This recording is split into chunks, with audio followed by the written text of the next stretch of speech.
Perjuangan meluruskan informasi bukan soal membela satu nama. Ini soal menjaga agar sejarah kita ditulis dengan fakta, bukan dengan disinformasi, fitnah, dan kebencian atau DFK, karena yang sedang kita bela sebenarnya adalah masa depan anak cucu kita.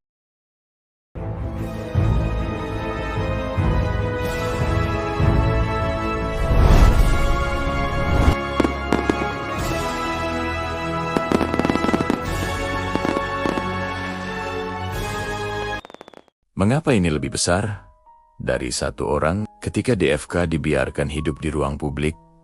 Yang rusak bukan hanya reputasi satu orang, yang rusak adalah kepercayaan publik pada institusi, pada proses hukum, pada demokrasi itu sendiri. Kalau hari ini kita diam saat fakta diputarbalikkan, besok anak cucu kita akan mewarisi negara yang rakyatnya saling curiga, bukan saling gotong royong. Dia akan mewarisi ruang publik yang bising oleh kebencian, bukan oleh gagasan. Makna perjuangan pejuang medsos, perjuangan para pejuang medsos yang meluruskan informasi, bukan semata membela Pak Jokowi, Mas Gibran, dan keluarga. Ini adalah perlawanan terhadap DFK yang bertujuan merusak kepercayaan publik. Tujuan akhirnya adalah membela pemimpin yang sudah terbukti bekerja untuk kemajuan dan kesejahteraan bangsa, negara, dan rakyatnya. Membela rekam jejak berarti membela standar bahwa pemimpin dinilai dari kerja nyata, bukan dari narasi palsu yang dibuat untuk menjatuhkan. Kriteria pemimpin untuk Indonesia Emas 2045. Indonesia Emas tidak akan datang dengan sendirinya. Ia hanya bisa dicapai kalau estafet kepemimpinan dipegang oleh orang-orang yang satu, tulus bekerja untuk rakyat, bukan untuk dirinya dan kelompoknya. Dua, saling melanjutkan, bukan saling merusak apa yang sudah dibangun. Tiga, menjaga kedaulatan, tidak menggadaikan kepentingan bangsa demi asing.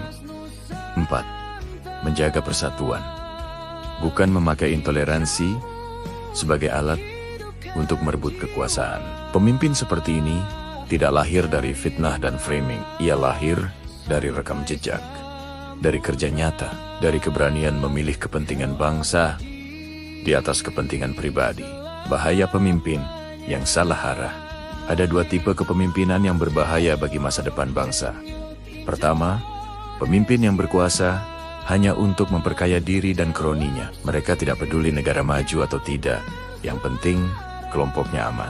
Kedua, kelompok yang demi kekuasaan menghalalkan segala cara, termasuk memecah belah bangsa atas nama identitas. Intoleransi yang dibungkus politik hanya akan meninggalkan luka dan perpecahan yang butuh puluhan tahun untuk disembuhkan. Kedua tipe ini menjadikan rakyat sebagai alat, bukan sebagai tujuan. Peran kita hari ini, tugas kita sekarang, sederhana tapi berat. Menjaga agar rakyat tidak salah memilih karena terjebak DFK.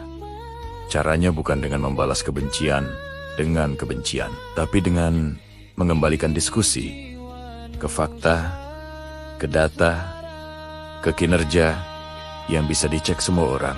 Ketika rakyat terbiasa memilih berdasarkan rekam jejak dan program, bukan berdasarkan gosip dan kebencian, maka otomatis pemimpin yang oportunis akan kehilangan panggung. Bayangkan 20 tahun dari sekarang, anak cucu kita akan membuka jejak digital hari ini.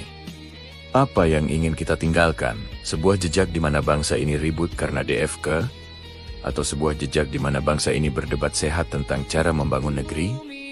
Ini bukan soal membela satu nama semata. Ini soal membela akal sehat, membela proses hukum, membela hak anak cucu kita untuk hidup di negara yang dipimpin orang yang benar-benar bekerja untuk rakyat. Indonesia besar, bukan karena pemimpinnya sempurna. Indonesia besar karena rakyatnya tidak mau dibohongi dan terus memilih pemimpin yang tulus untuk bangsa dan negara. Salam NKRI, harga mati.